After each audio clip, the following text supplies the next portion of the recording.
And speaking about that, James, you recorded a video and posted it on social media. It's gotten some traction describing what you're seeing in Gaza, in particular with the children. Let's watch that real quick.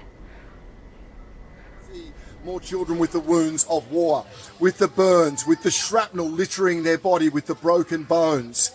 Inaction by those with influence is allowing the killing of children. This is a war on children. Limited food, water, medicine. This is what you're describing, just chaos. How do you live like that? What is the mood from these people you're speaking with? Utter panic. I've just been in a hospital with bombardments going on all around. I must say, as I was there, 10 children came in with the wounds of war, 10 maybe in a couple of hours, with horrendous wounds, with shrapnel to the brain, with eye injuries, with third-degree burns. It is a war zone, that hospital. So there is panic among the people, absolutely. It changes every hour here.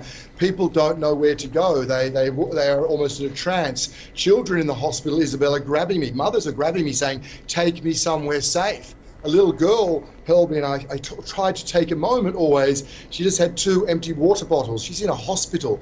Please, can you put some water in them? The water in the taps, it's salty, she can't drink it. So it's utter panic. People are being told to move from A to B. It's like a chess game, except that it ends in the death of children. It's not a game for them. The safe zones, I think, Isabel, is so important. It's a false narrative and it's a dangerous narrative. People don't have the transport, they don't know where they're meant to go. They're places in the desert, they have no water, they have no food, they have no protection in these places. And so when they get there, disease stalks, and when they quite often get to these places, they are bombed. It's a very dangerous narrative that's being shared. They are not safe zones, they will be zones of death. Right, and let me give a little bit more context on that. You're speaking about those flyers that the IDF dropped with those numbered zones telling people to go to safe areas. But based on what you're saying, it sounds like there is no safe area for them to go. And also, they were QR codes in Gaza where internet connection is spotty, so even getting that map is questionable. No, spot on, Isabel. There is no internet access. You might get Wi-Fi if you're in a home. There's no 4G or 3G, 5G.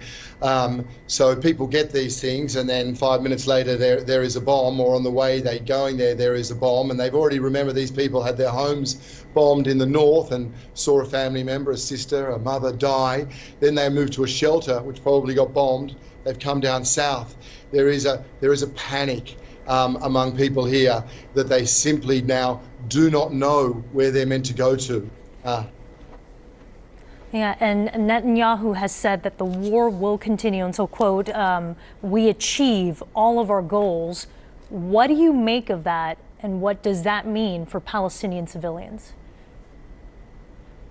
Devastation. The world has to now be aware of the scale of this. We're at 6,000 children killed, more now. There's no doubt some of the children I saw this morning, the severity of their wounds, Isabel, they will not make it through the day. Many children there. So the idea that it continues, a war on children to continue whilst the world watches, I think we have to accept now in a civilized society, those democracies that have a say here, that silence is complicity.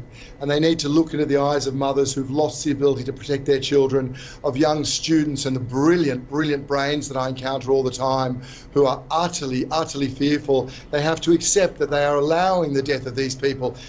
As you and I have spoken, there's been another 2 very large bombardments, Isabel. It is probably the most intense day we've seen. Certainly it's the most intense day the South has seen, which is another narrative we've heard, that we are told, governments, will not possibly allow what to happen in the South has happened in the North.